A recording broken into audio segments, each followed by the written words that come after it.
What's happening, brothers? Welcome to another episode of the Spiritual Opulence Experience, where I'm your host, the Scepter of Judah, and this is a pro-truth platform geared to the so-called black man, where we talk about topics dealing with sports, life, money, women, relationships, and how you can be a better version of yourself. And this is season 1, episode 2 in the year of our Lord, 2023.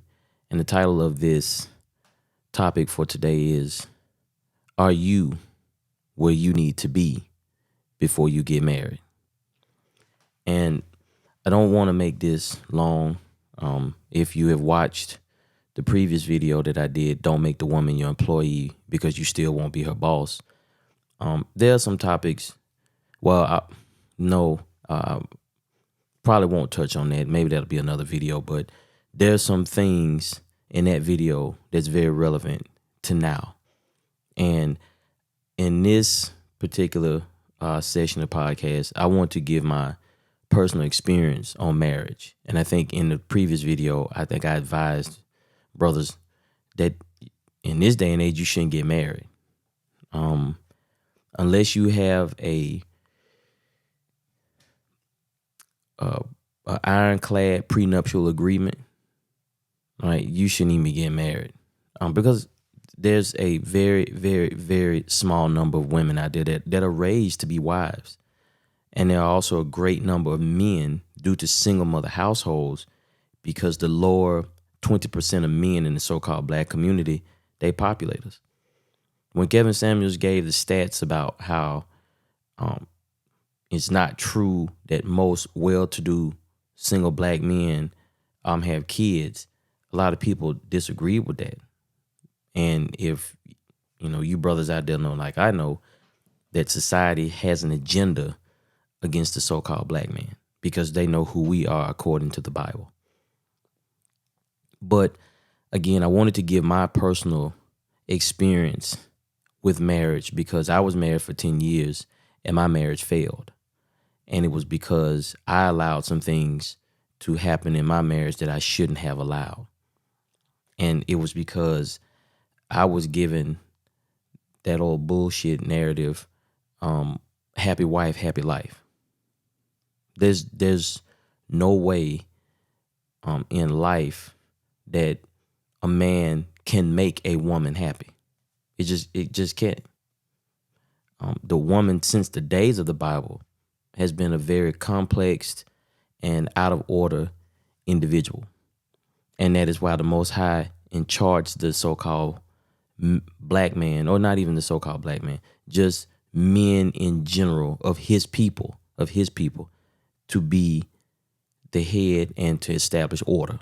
And that is something that's very difficult for a lot of women to grasp, because society treats the woman like a dog that has been chained to a house. Once that dog gets free and they jump the gate, you can call for it, but it's not like it's going to come back to you. You're going to have to run, and you literally going to have to get that dog and physically bring it back, because it's like it knows exactly where it's going to go back to. It's going to be chained next to the house. And so there are a few women out there that understand it. Look, I'm looking at you women and you're not happy. And I look at certain type of women and what our role are. And I truly do believe I'll be happy being a housewife, letting the man protect me, provide for me, and I add value to his life. But going into my situation, I was married for 10 years, and I met my wife at the time in college, and we graduated about the same time. Well, no, we did graduate at the same time. It was like fall of 2006. And I was recruited by a school system to come and teach physical education there. I think it was in Anne Arundel County, Maryland. It's where I believe that's where the United States Naval Academy is located. And shortly after I graduated in fall of 2006, about May of 2007, I had married this young lady, and she was a virgin. She came straight from her father's home. She came from a 2-parent household, and she had siblings.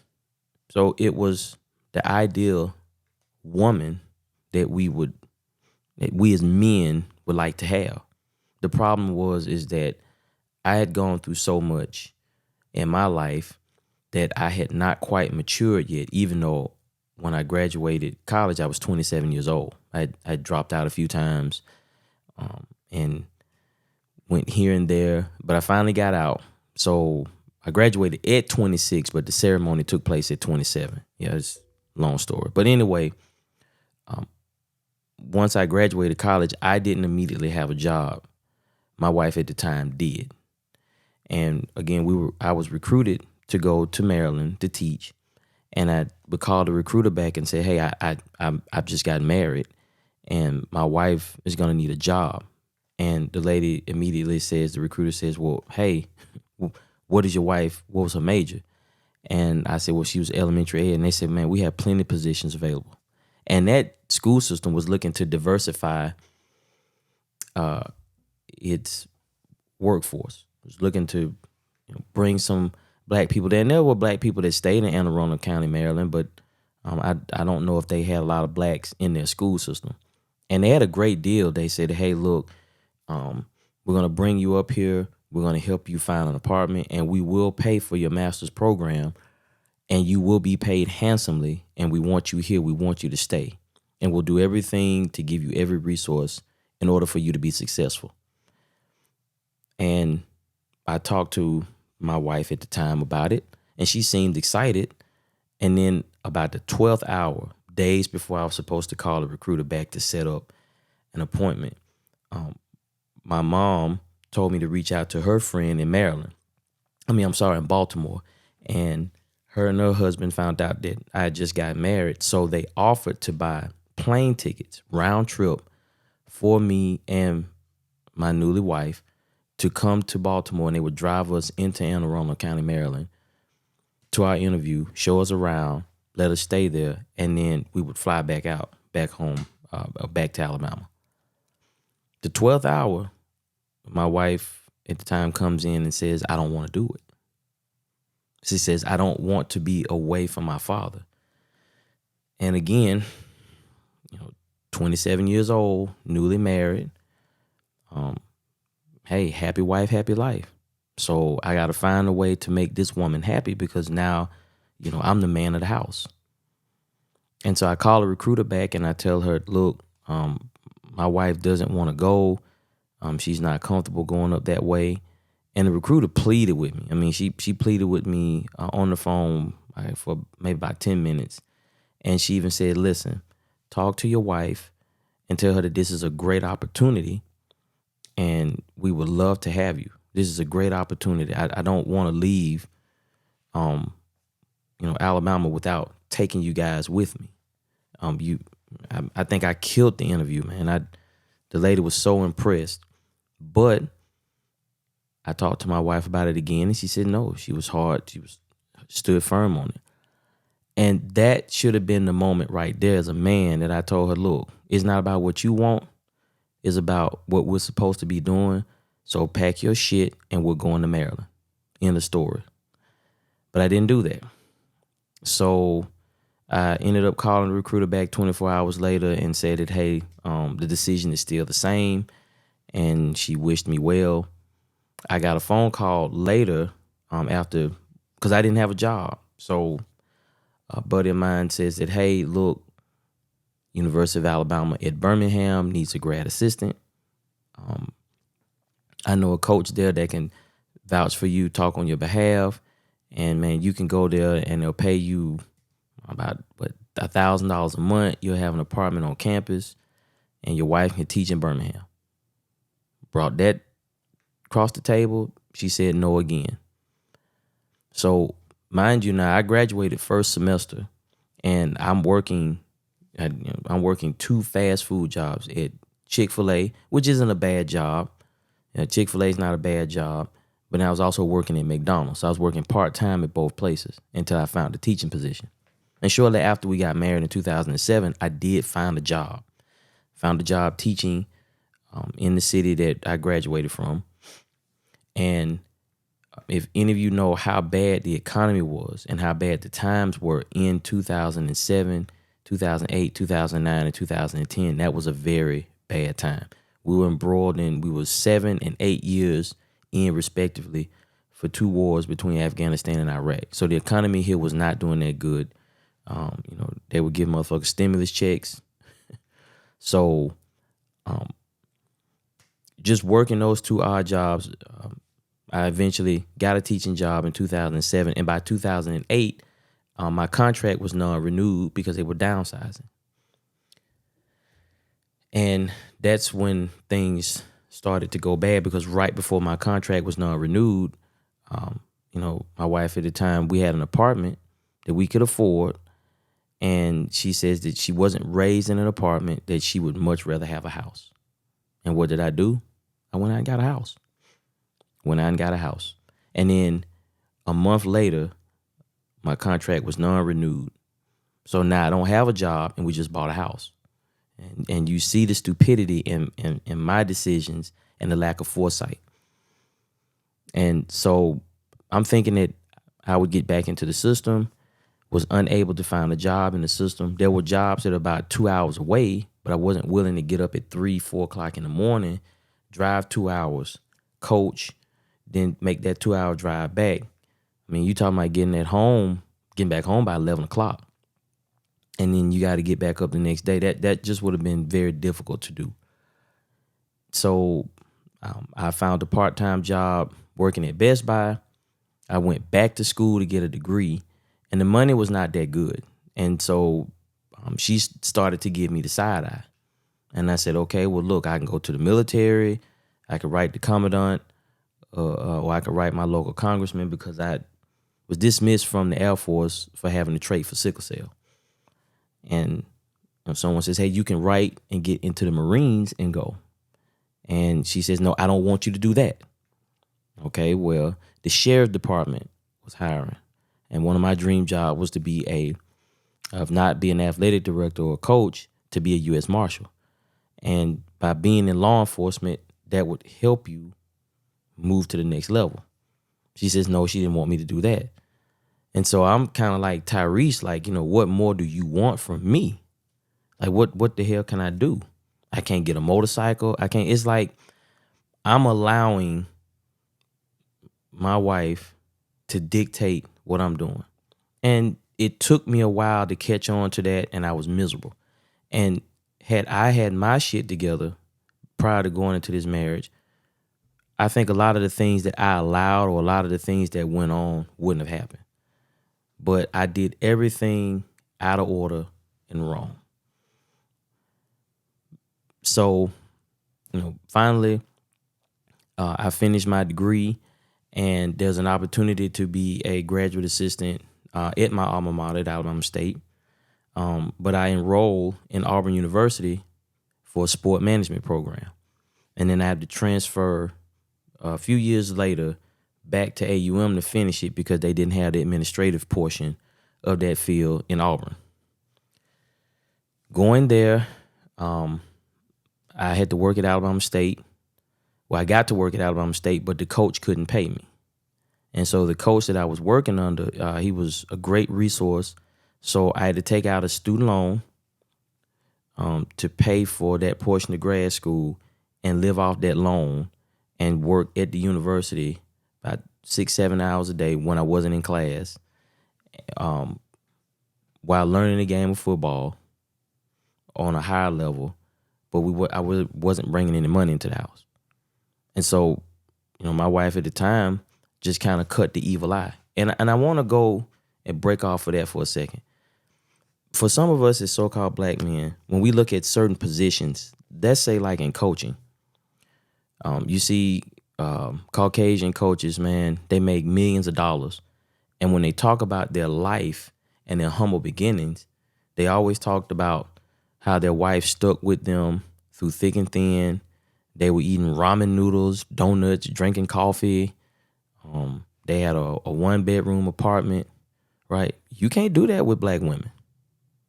Most black women are not going to accept the sacrifice that you're making in order to make it to the next level. They don't see the grind. They see that I'm with you. I expect these things. And if you can't provide it, then it's on to the next nigga. And that's why a lot of so-called black men don't have very prominent positions, because when they marry women, the woman is impatient. The black woman is like a child. It's like a child with breasts, right? Brothers, if you're with a woman and you're trying to make certain sacrifices early in life, you don't really need to be with anyone while you're building anything. You don't need to be with any woman while you're building anything. But if you are, then you need to make sure that that woman understands that it is her job and her role to add value to your life. She ain't there to tell you what to do, because your woman is not your mother. She either is going to be your woman or she's going to be your mother. She can't be both. So if your woman is acting like your mother, you need to check her, or you need to leave her where she is. But going back to my story, so I finally graduate with my 3rd degree, and there's an opportunity to work as an intern, and I got a paid internship at Auburn, and the money was pretty good. And then I got hired on shortly after I graduated, and then of course they fired the football coach there, and he has a big buyout, and so by May 13th, I'm given an email stating, say, hey, clean out your cubicle. You no longer work for Auburn University. So, and those jobs are pretty hard to get when you work on the college level in athletics. So I come home, I work for my alma mater again in athletic compliance, and that really wasn't yielding any money. And so finally, I made the choice. I made the manly decision to go and become a police officer. And I made it out of the police academy. And that didn't really sit well with her, because she kind of gave me that I told you not to do that. And at this point in my life, I'm like, look, man, if I got to work, I'm going to go do what it is that I want to do and not what you want me to do. And I want to add this too, because prior to me leaving ASU to go and be a police officer, there was an opportunity to go and work at the University of North Texas. I had applied for a position there. And there was an athletics director that knew someone that was a part of that hiring process. And he said, look, I'll talk to them on your behalf. You just need to let me know if you have stuff in your personal life together, because I know you have a house, you're just graduating. So before I vouch for you, I need to be able to know that you're going to be able to take the job if they go with you. Well, I talked to my wife about it, and yeah, you guessed it, she wasn't really excited about making a move to Texas. And that job starting out was going to pay about $65,000 to $70,000. And so just because we had a house here, the kind of money that I'm making, and with you being able to find a job in the area, we make more than enough money that we could pay for a home there and pay the mortgage until we sell the home. Didn't see it that way. And so then I became a police officer. But a year into that job, I worked overnight. So that kept me out of the house. So overnight, I was not there. During the day, she was at work. We grew apart. And then her family was very vocal. She hung around her parents a lot. And so, and they had a lot of things to say. And so I think by that point, I was done. And so in about 2016, I filed for divorce, and I just did not want to be with my ex-wife anymore. Didn't want to be with her. The questions and the things that went in my mind was like, am I making the right decision? Am I doing what's right? Man, I waited too late to do this. My life is ruined. And then I heard some early Kevin Samuels material where he basically was talking in his car, and he was telling guys like, hey, look, men, life isn't over for you. life starts at 35, right? Like you can still accomplish the things that you want to accomplish because life can start for you at 35. Men get better with time. And so while I was paying for this divorce, because it was an uncontested divorce, right? It took me a few years to climb out of the financial burden that put on me to pay for that. Because divorces are expensive. I counted my blessings and I said I didn't have any kids. I don't have to pay any alimony. And the only property that we have to deal with is a home that we both agreed in the divorce decree to sell. So I actually came out on top in the long run, right? So, brothers, what I want you to get from this short encounter is that, look, you can see the stupidity in all of the things that I believed in, that I thought was right, and they weren't. Because, my dad and I didn't have a relationship. And where did I get that happy wife, happy life BS from? I got it from the men in our family. I have a cousin, man, who he went through a divorce as well, and he has I think he has 3 kids. And we were talking about how the men in our family, how toxic many of the women in our family are, and how they treat men, and how most of the men in our family, some of the uncles that are married in, because we only have one blood uncle left. So most of the uncles that are married in, how they interact with our aunties and our mothers and stuff like that, those men, they take a lot of BS. And they're stuck in a marriage that they look like just, oh man, I could be doing something else. So, my advice to you, men, if you're gonna get married, right, make sure that the woman checks off all the boxes that you need, but make sure, most importantly, that you are where you need to be in life. Okay? And if you are with someone right now, make sure that you have your own place. You need to have your own place, man. Have your own place and be in a position where you're going in the direction to accomplish what it is that you want to do, or that you will be in the process of becoming what it is that you want to be. Because a woman can hold you back, man. Children can hold you back. And children don't hold you back in a bad way, because, look, it took 2 people to make them, so it takes 2 people to raise them. But if you have to leave and go somewhere else to accomplish your dreams, that is a very, very, very huge sacrifice that you're making, because, again, you don't want the woman to have full possession of your children. That time frame that you're missing away from your children is huge, because, potentially most women don't understand the sacrifices that need to be made. Women are the most educated and the least protected. Well, hey, look, take that goddamn education you got and learn how to protect yourself if you don't need us, if you're not willing to add value to our life.